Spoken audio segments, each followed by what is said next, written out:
si os acordáis, la primera fase que construimos del estadio, que abarcaba esta primera U,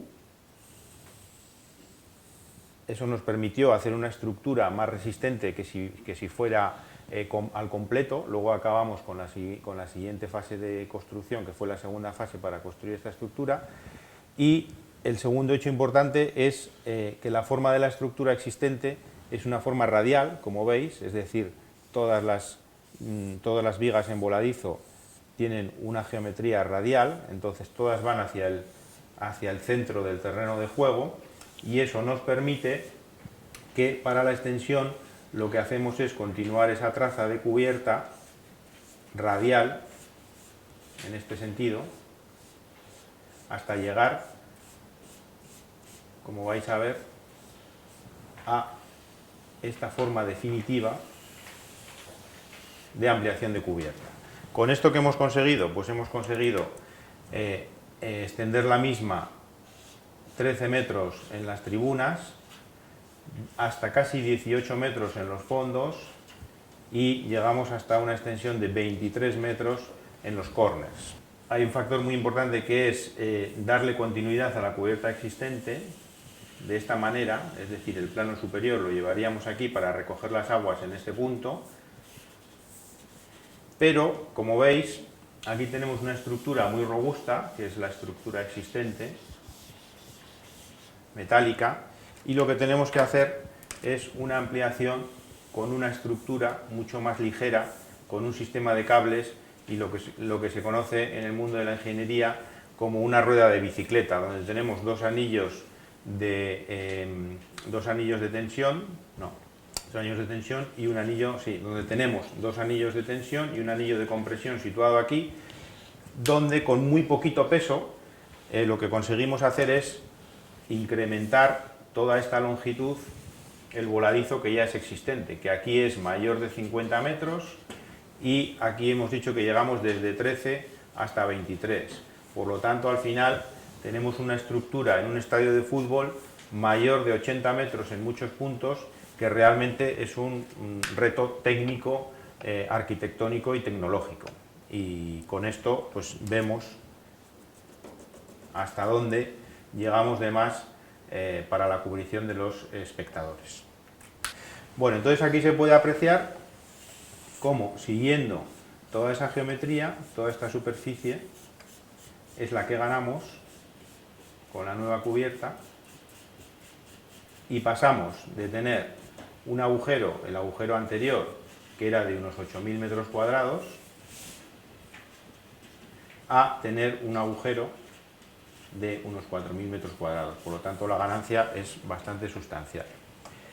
Y otro de las cuestiones importantes es que los cojines de EDFE, esos cojines blancos que todos ya conocemos y vemos en el estadio, tienen continuidad en la nueva cubierta. Por lo tanto, la visión tanto desde el aire como desde el interior del campo pues va a ser la de una cubierta continua de cojines de EDFE, esos cojines blancos tan significativos del estadio. En el diseño de la extensión de cubierta se ha tomado como criterio principal el minimizar el peso adicional sobre la cubierta existente.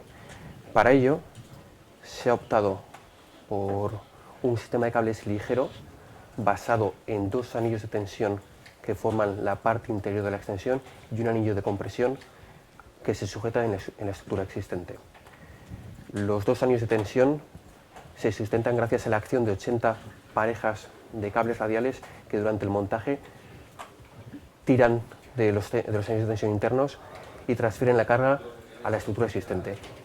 El anillo de compresión trabaja como un marco rígido que distribuye adecuadamente todas las cargas sobre la viga de borde actual.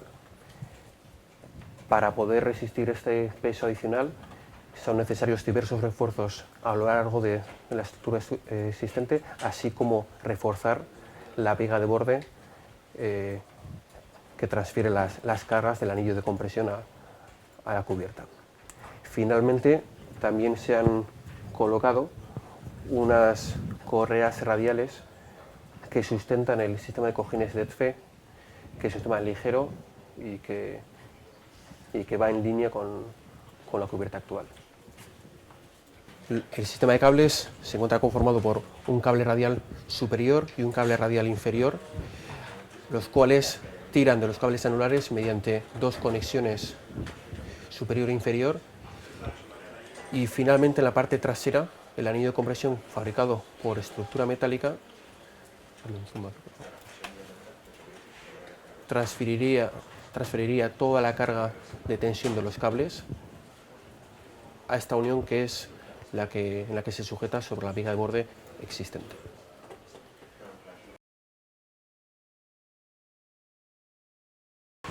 Esta es una maqueta ingenieril que hemos desarrollado escalando la rigidez real de los cables a algo manejable.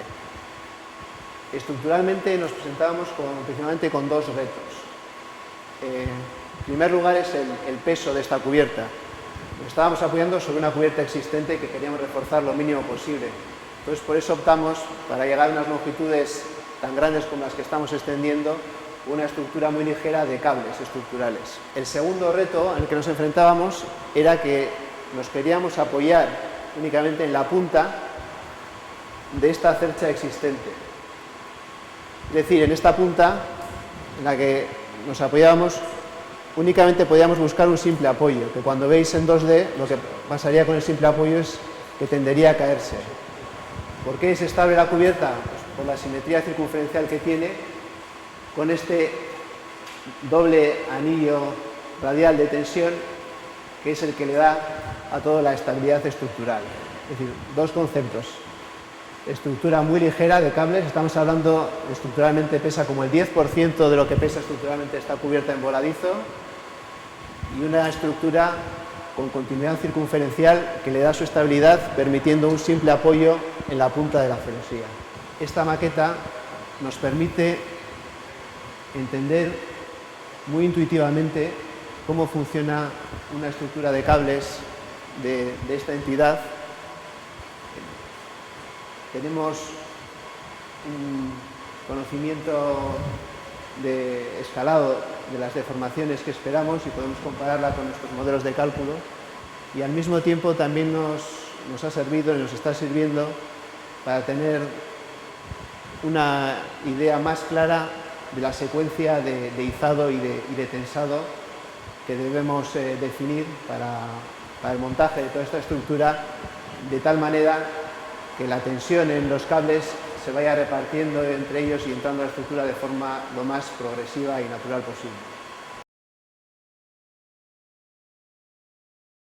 El proyecto está pensado de dos maneras, o atendiendo a dos aspectos principales. Una es la rapidez de ejecución y la segunda la complejidad técnica que tiene. Para aumentar esa rapidez, la utilización de modelos 3D que pueden ser utilizados también por los fabricantes para la fabricación especialmente de la estructura metálica, son de gran utilidad. A partir de aquí comenzamos las obras cuando el Athletic disputa su último encuentro de liga, y la secuencia a partir de aquí son 4 pasos. El primero de ellos es realizar los refuerzos en el camino principal de cargas, dado que partimos de una estructura que no estaba pensada para este nuevo uso, esta nueva carga. Una vez reforzada podemos montar el anillo de compresión, que son las piezas blancas que podemos ver ahora en el terreno de juego. Con este anillo de compresión completamente montado podemos colgar la estructura ligera de cables, la cual la empiezan ahora a disponer en el terreno de juego con su forma definitiva, con sus 2 anillos de tracción y todos los radios de cables que van unidos al anillo de compresión.